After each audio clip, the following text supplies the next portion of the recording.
This is the second concept in topic 9, becoming a critically reflective practitioner. As we've mentioned many times in this unit, much of what we're talking about now is around this concept that education has 3 interests and aims.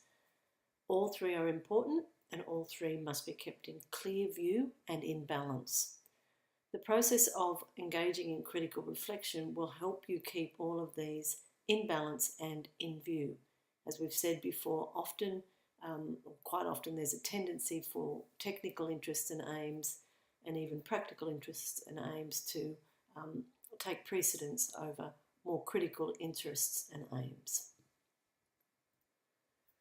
Thinking critically about education. In this unit, you've been introduced to the practice of thinking critically about education. It sometimes is uncomfortable and it's sometimes quite messy, but you've probably been doing this informally for many years. As you complete this unit, you have at least 2 and hopefully more theories to articulate your critical thinking about education. The first is the theory of practice architectures, as presented in the text for this unit and associated resources. So this theory says that practices are made up of sayings, doings and relatings, and that the practices, the concomitant sayings, doings and relatings that happen simultaneously when we're engaging in practices are held in place by arrangements. So our sayings, our ideas and our words are held together by cultural discursive arrangements, and our doings, the things that are made possible, our actions, are held together or made possible by the material economic arrangements in the site, and the relatings are held in place or shaped by the social and political arrangements. That's a theory that really has a lot of complex words, but when I'm hoping by now you're starting to get some sense that it's about sayings, doings and relatings and about the arrangements that hold them in place or shape them, and how these can be quite different from site to site and practice to practice.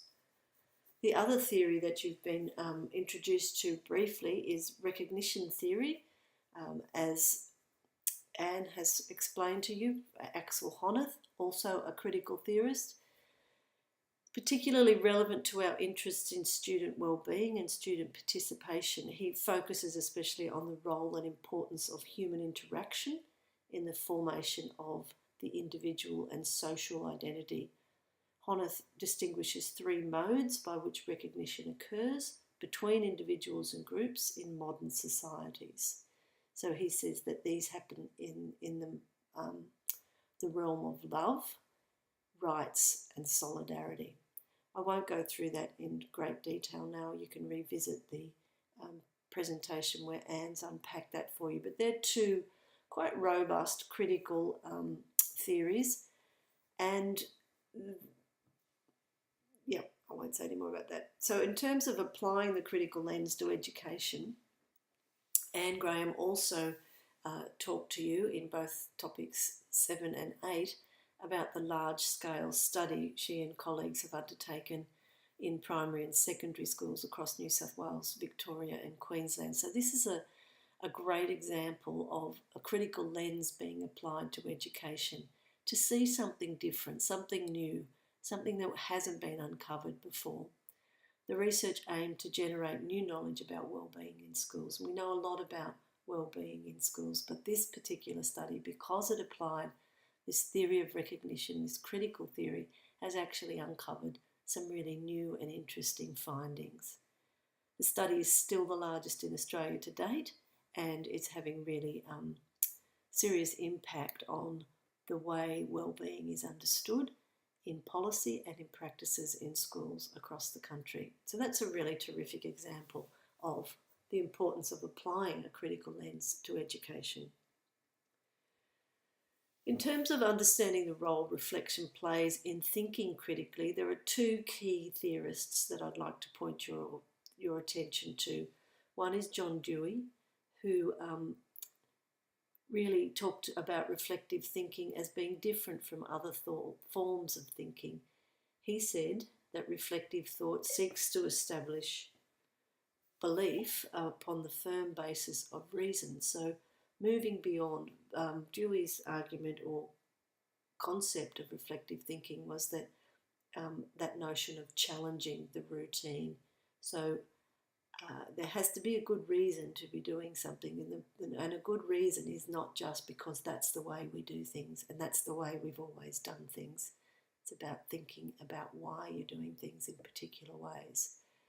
And then Sean, who was a student of Dewey, has extended Dewey's work in other ways, and to talk about the notion that when practitioners take a new and different view on an event, situation, or recollection, they reframe it. And this concept of reframing makes possible new ways of understanding it and opening up new possibilities for action. So reframing liberates practitioners from the routine, or what chemist et al. Would call practice traditions, breaks free the chains of doing things just because that's the way they've always been done. There's a few important reasons why we would do this as educators. One is around the notion of ethical practice, that reflection requires you to think about dominant discourses, attitudes, beliefs and assumptions that impact on your work as an educator and on the lives of the children and young people you teach. Some of those dominant discourses, as you know now, have been are traditions that belong in another time and another place, and the fact that they've carried through time and still reside in our education settings is not enough reason for us to not question them or reflect upon them. Ethical practice challenges you to contemplate the nature of things, to critique the status quo, to identify if, where and how practices are untoward, unjust, anti-educational and or non-educational. Conducting reflective practice as an ethical practice opens up possibilities to transform the conditions or the arrangements holding these practices in place to make them more educational. So as we know from our work in this study, ethical practice, according to Aristotle and the theory of practice architectures, is that aim or that understanding that the ultimate aim or outcome of education is to live well in a society worth living in. There's also very good professional practice reasons for you to engage in critical, reflective practice. The Australian Professional Standards for Teachers through AITSL requires that you do this. So does the Australian Curriculum and the Early Years Learning Framework. All have quite a sharp and strong focus on your ability as a teacher to think critically about and to reflect upon your practice as a teacher, as an educator. So how do I do it? Well, there's lots of ways to do it. There isn't one way to think critically. That would be an oxymoron. But in terms of an easier, like a way to think about reflecting critically, and certainly in terms of the task you're undertaking in this unit, is to think about some of the ideas presented or some of the experiences that you've had around education and as a student or as an educator yourself. The first thing is to talk about the what. So what is the practice? What is it that you're talking about? What's the so what of that? Who says that this practice is just or right or not just or not right, not toward? What is it about that practice, the so what, that makes it worth reflecting upon? Once you've thought about that and kind of unpacked the practice and done some critical thinking about it, maybe reframing it is definitely what comes next is the reframing. So the now what, thinking about that practice in a new light, so that thinking about opportunities that you might now have to do things differently that you would not have had before if you hadn't gone through this process. I mentioned in the previous video that there are concepts within some of the aspirational documents that talk about children and young people reaching their greatest potential. I think that word potential, or reaching their full potential, I think that concept of full potential is something that would be well worth thinking about. What is full potential? Who says what constitutes full potential? In what societies, in what cultures is that the same or different? And as a result of you thinking about that, what implications does your reframed understanding of full potential have for you in your future work as educator?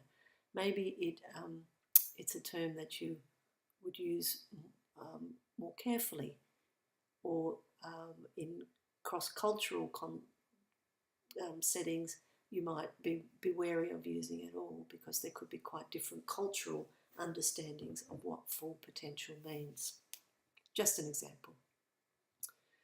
So coming up next, we'll talk about putting it all together in terms of the summative task that you're required to do in this unit.